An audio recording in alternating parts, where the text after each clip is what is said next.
கிறிஸ்துவுக்குள் மிகவும் பிரியமானவர்களே, இயேசு கிறிஸ்துவின் நாமத்தில் உங்கள் யாவரையும் அன்போடு கூட நான் வாழ்த்துகிறேன். இந்த நாளிலும் தேவன் நம்மோடு கூட இடைப்படுகின்ற ஒரு வார்த்தை ஏசாயா 46 அதிகாரம் 3-4 வசனங்கள்.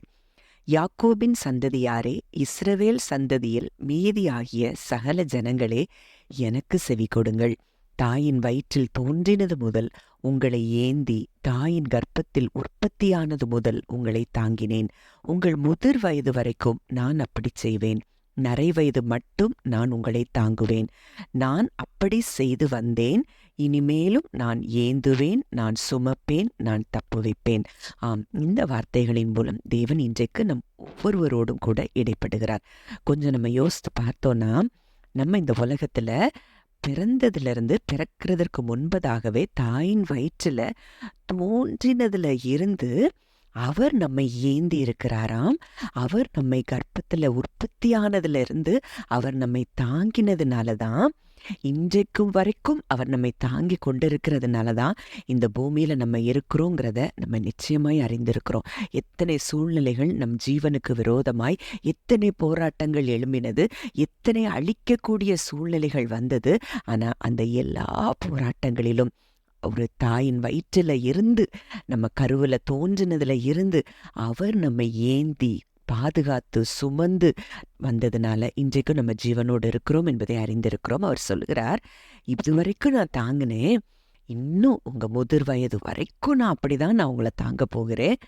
நான் ஏந்துவேன், நான் சுமப்பேன், நான் தப்புவிப்பேன். அப்போ இன்றைக்கு ஒருவேளை நீங்க என்னுடைய நாட்கள் எப்படி இருக்குமோ அப்படின்னு சொல்லி சிலர் பயந்து கொண்டிருக்கிறதை நான் உணர்கிறேன். ஆனால் ஆண்டவர் சொல்றாரு, அவர் உங்களை ஏந்துவாராம், அவர் உங்களை சுமப்பாராம், அவர் உங்களை எல்லா போராட்டங்கள், எல்லா பலவீனங்கள், எல்லா வியாதிகளிலுமிருந்து அவர் உங்களை தப்புவிப்பேன் என்று சொல்லி இன்றைக்கு ஒரு வாக்கு கொடுக்கிறார்.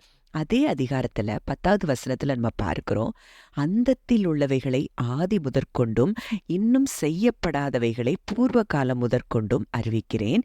என் ஆலோசனை நிலை நிற்கும், எனக்கு சித்தமானவைகளை எல்லாம் செய்வேன் அப்படின்னு சொல்லி அந்த வசனம் சொல்றத பார்க்கிறோம். அப்போ இன்றைக்கு அவர் நமக்கு எல்லா இந்த காரியங்களை எல்லாம் வெளிப்படுத்தி இருக்கிறார். நான் உங்களை சுமப்பேன், தாங்குவேன், தப்புவிப்பேன். அவர் நமக்கு வெளிப்படுத்தி இருக்கிறார்னா அந்த ஆலோசனை நிச்சயமாய் நிலை நிற்கும். அவருக்கு சித்தமான காரியம் அதுதான். அதனால அதை நிச்சயமாய் அவர் செய்வார் என்பதை நம்ம அறிந்து கொள்ளலாம். மேலும் 13ஆம் வசனம் சொல்லுகிறது, என் நீதியை சமீபிக்க பண்ணுகிறேன், அது தூரமாயிருப்பதில்லை, என் ரட்சிப்பு தாமதிப்பதும் இல்லை. நான் சியோனில் ரட்சிப்பையும் இஸ்ரவேலுக்கு என் மகிமையையும் கட்டளையிடுவேன். அப்போ இன்றைக்கு ஒருவேளை எத்தனையோ காரியங்கள்ல இருந்து ஒரு ரட்சிப்புக்காக நீங்க காத்து கொண்டு இருக்கலாம். கர்த்தர் இன்றைக்கு வாக்கு கொடுக்கிறார், அவருடைய நீதியை சமீபிக்க பண்ணுகிறார். ரொம்ப பக்கத்துல வந்துருச்சு, இனி காலதாமதம் இல்லாமல் அது நமக்கு ரட்சிப்பை அவர் கொடுக்கிறாராம். நமக்கு ரட்சிப்பையும் மகிமையையும் தேவன் கட்டளையிடுகிறாராம். இந்த வார்த்தையின்படி தேவன் இன்றைக்கு நம் ஒவ்வொருவரையும் ஆசீர்வதிக்கிறார் என்று சொல்லி நிச்சயமாய் நான் விசுவாசிக்கிறேன். ஜெபிக்கலாம்.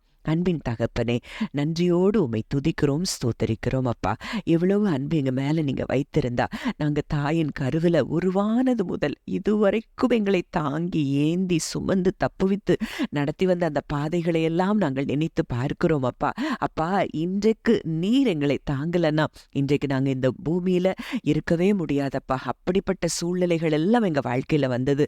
ஆனா கர்த்தருடைய கரமோ கிருபையா எங்கள் மேல இருந்ததினாலே, உம்முடைய கரம் எங்களை காத்ததினாலே இன்றைக்கும் இந்த பூமியில எங்களை நீர் ஆசீர்வாதமாக வைத்திருக்கிறதை நினைத்து நாங்கள் உம்மை துதிக்கிறோம், ஸ்தோத்தரிக்கிறோம். அப்பா, எங்கள் முதிர் வயது வரைக்கும் எங்களை நீர் அப்படி தாங்கி ஏந்தி சுமந்து தப்புவிக்கிற தயவுக்காய் நன்றி செலுத்துகிறோம். தகப்பனே, உம்முடைய ஆலோசனை நிலை நிற்கும், உமக்கு சித்தமானவைகளை செய்வேன் என்று சொன்னவர், உமக்கு சித்தமான இந்த காரியத்தை எங்க வாழ்க்கையில நீர் செய்கிறபடியினால் நன்றி செலுத்துகிறோம். அப்பா, உம்முடைய நீதியை நீர் சமீபிக்க பண்ணுகிறதற்காய், உம்முடைய ரட்சிப்பை அப்பா நீர் தாமதம் இல்லாமல் வெளிப்படுத்துகிறதற்காய் நன்றி செலுத்துகிறோம். அப்பா, எங்களுக்கு ரட்சிப்பையும் மகிமையும் நீர் கட்டளையிடுகிறதற்காய் நன்றி செலுத்துகிறோம். கர்த்தர் சொன்ன இந்த வார்த்தையின்படி இதை கேட்கிற ஒவ்வொருவரையும் நீர் ஆசீர்வதிக்கிற தயவுக்காகவும் நன்றி செலுத்துகிறோம். கர்த்தர் இந்த வார்த்தையின்படியே ஒவ்வொருவரையும் நீர் ஆசீர்வதிப்பீராக. துதி கன மகிமை யாவையும் இயேசு ஒருவருக்கே செலுத்துகிறோம். கர்த்தரும் மீட்பருமாகிய இயேசுவின் மூலம் கேட்கிறோம், ஜீவனுள்ள நல்ல பிதாவே, ஆமென்.